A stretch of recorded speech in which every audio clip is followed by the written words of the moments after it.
When you taste something sweet,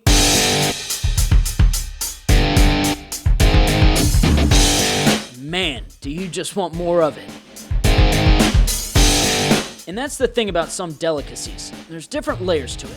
When you brace yourself for it, you think you may be getting one thing and taking another.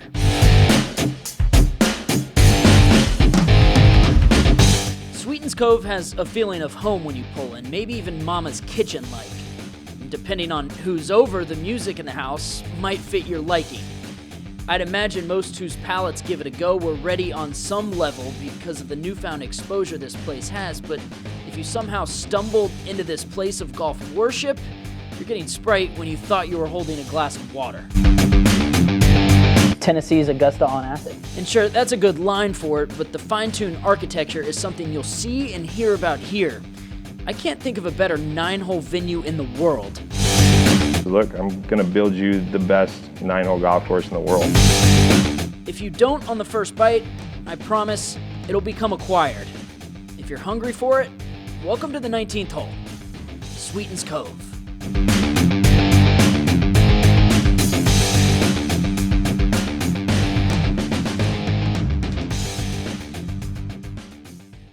When I club caddy at Sawgrass, you know, we'll be talking golf, and I'll mention to some people, like, have you been up, you know, have you heard about Sweetens Cove? And they're like, no, please educate me. Like, what is that? That sounds sick. And I'm like, oh yeah, it's a little 9-hole course, but they got, you know, huge greens, 2 pins, and they're like, on Instagram looking it up, they're like, oh my gosh, like this is the next track. It was all on social media, right?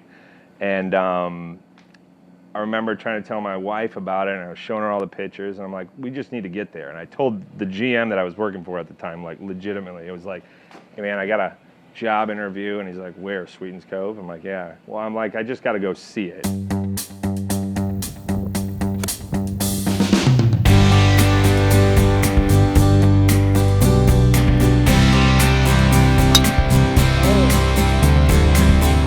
And we got here the first time, my wife and I drove up, and the shed was in the cul-de-sac actually over there. And I walked in, I was like, oh, that's interesting. And walked in, literally saw the golf course, and was like, looked at her, she looked at me, and she's like, we're moving, huh? I'm like, if I get offered this job, this is amazing. Didn't even have to play the golf course. And then we got out there and played, and architectural-wise, I mean, it's everything you want it to be. Kind of incites so much like super unique creativity that is kind of a lost art in golf. Tennessee's Augusta on acid. Yeah, that's what they say. Which, like, I mean, makes sense for the state of Tennessee. As a Florida grad, you know, I've got to throw a little something on them. But I think the stereotype or conception about 9-hole golf courses are lesser than an 18 beast of a golf course. Oh, it's easy, you can get around it. Wrong. All right, so if you've watched any of our videos, you know I have maybe the worst short game on planet Earth for a decent player. So this is jail.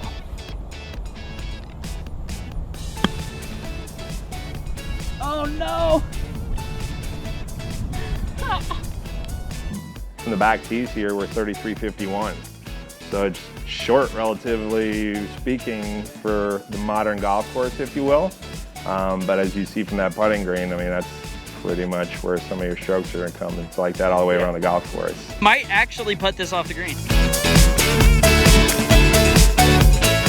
Oh no. Oh no. Oh no.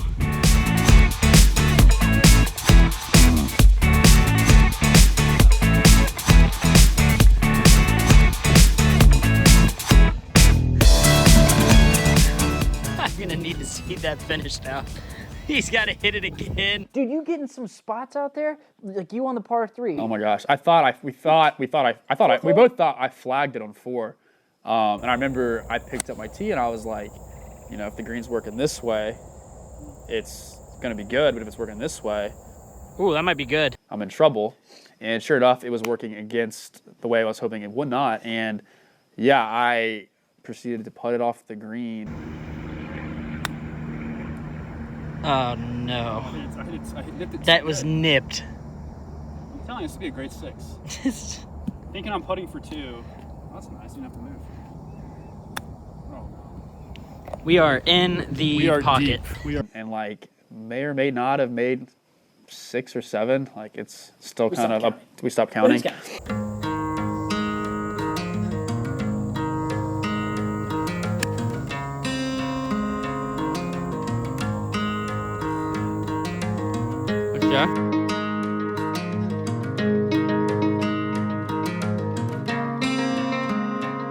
Quachie Valley Golf and Country Club was what it was always supposed to be intended to be called.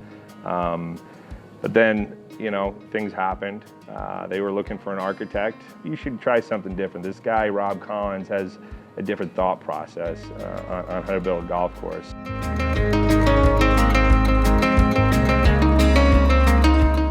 So they talked, and one of the things in the interview that Rob said to Mr. Thomas was, look, I'm going to build you the best 9-hole golf course in the world.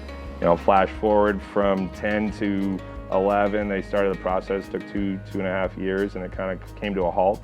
Rob kind of went to the Thomas family and said, hey, look, are you guys going to keep this golf course? Because they kind of stopped construction on it, weren't really sure the direction they wanted to go in it. It was pretty much 90% all the way there, minus like, you know, sand. And he's like, well, what are you guys going to do with it? And I'm like, well, we're not really sure. Do you want it? Sweetens Cove, so we've got some big news coming up. On Tuesday, we're going to start shaping right here in this pit. These stakes right here mark out the edge of the Himalayas putting green. We got a 12,000 square foot putting green going in here. You can say goodbye to Poseidon's Kiss. And right up there, there's going to be a really cool pavilion hangout area.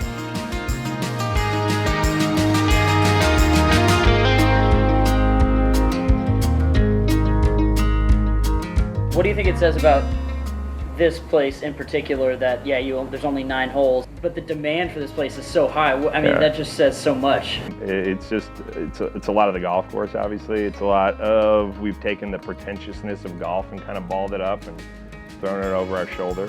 That's what I like to hear. So I went back to the truck, threw in a Grateful Dead shirt, a little golf Grateful Dead shirt, and threw in my PFGs and tennis shoes, and off we went. Only place I think I've ever been where it was kind of like that, where they were playing the music, was Greyhawk, when we were on the range in Phoenix, and it was there bumping music. And I think it was the first range I'd been to where they were playing music. You don't pick up on that. No, and then we get out to Sweetens, and I was like, oh, this is gonna be a good day.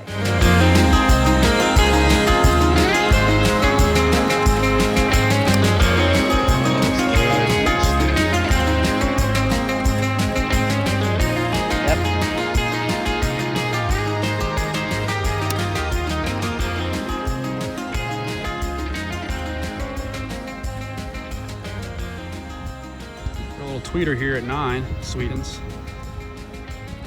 Oh, how about you? How about you? You have to have an open mind out there. Like, you can't take yourself too seriously. You're enjoying it so much throughout the entire process. You're not really even thinking about if you're playing good or bad. Just go play golf. Enjoy good architecture and enjoy camaraderie, enjoy a different version of golf. And so we've been very fortunate that we have this architectural wonder in the middle of nowhere.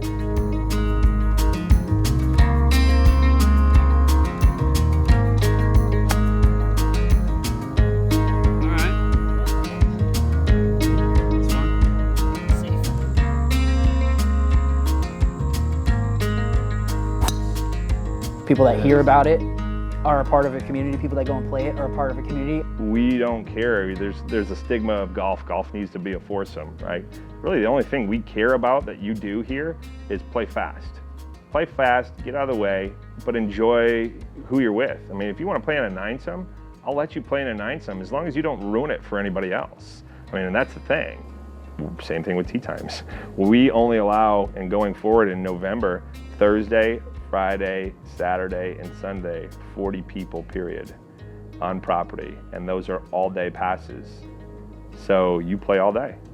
And you play as much golf as you want. And then Monday, Tuesday, Wednesday, those that are available, you'll be able to play in the half-day sense. You can play 9, you can play 18, you can play a half a day, or you can sign up for that half day and play all day and just continue on until dark. It's very funny. We have the most eclectic customers.